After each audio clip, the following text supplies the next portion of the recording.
All right, let's stay with that and speak to U.S. correspondent Sherwin Bryce-Pease for the very latest. Sherwin, good evening to you, and thank you so much for your time. So what exactly is Scott Bessent announcing today, and how much of this is new compared with the sanctions already imposed on Iran?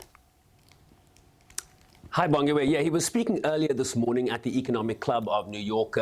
That was sort of previewing what he would announce in Washington, D.C. later this afternoon, where he's just spoken, really laying out what the game changing moves are from the United States here in terms of its engagement with Iran. So I would say this: we are moving from Operation Epic Fury to Operation Economic Outcast. So essentially, we are moving from a military kinetic campaign to a broader focus on economic punitive measures, pretty much what we discussed on Friday. And so this is how I will summarize it. The new move really does appear designed to go after those who engage with Iran, particularly on the financial and economic front. So foreign companies, financial institutions, traders, and potentially some governments here, Bongiwe, that continue to do business with Iran. I'll read you some of the quotes from his Washington, D.C. press conference that ended about 45 minutes ago. Any entities that facilitate money laundering on behalf of Iran will be removed from the U.S. dollar system. Another quote here: this is a sustained campaign to collapse every last option for Iran. Let there be no ambiguity as to the position of the United States, and economic engagement of any kind with this murderous regime will expose those responsible to the full reach of American power. These measures broaden secondary sanctions, the risk for anyone foolish enough to continue conducting business with the regime, and will accelerate the speed with which we pursue them.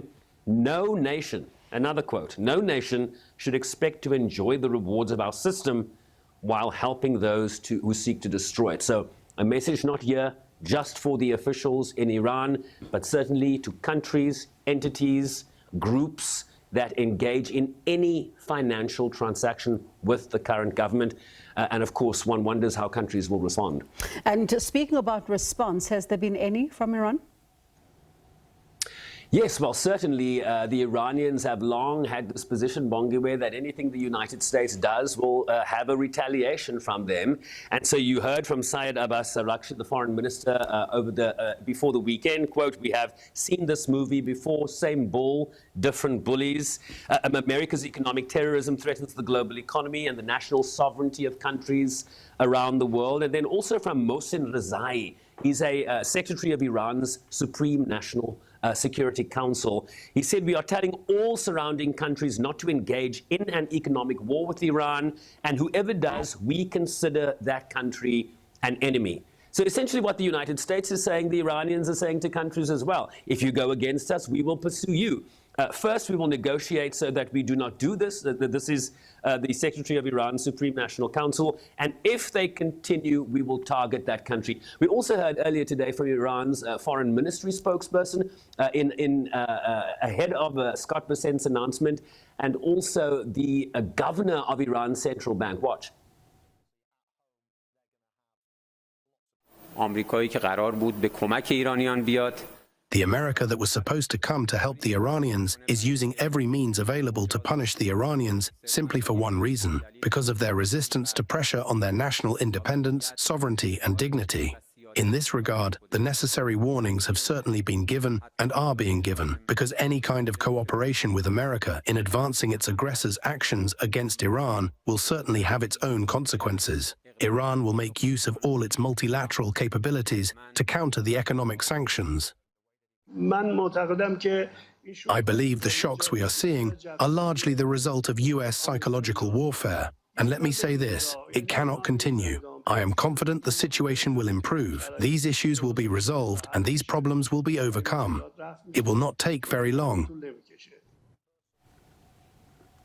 And despite the robust posture and rhetoric we hear from both sides, understand that Iran's economic conditions are quite severe already. Inflation is at very high numbers. It's difficult to ascertain exactly. I've seen figures of between 60 and 80%.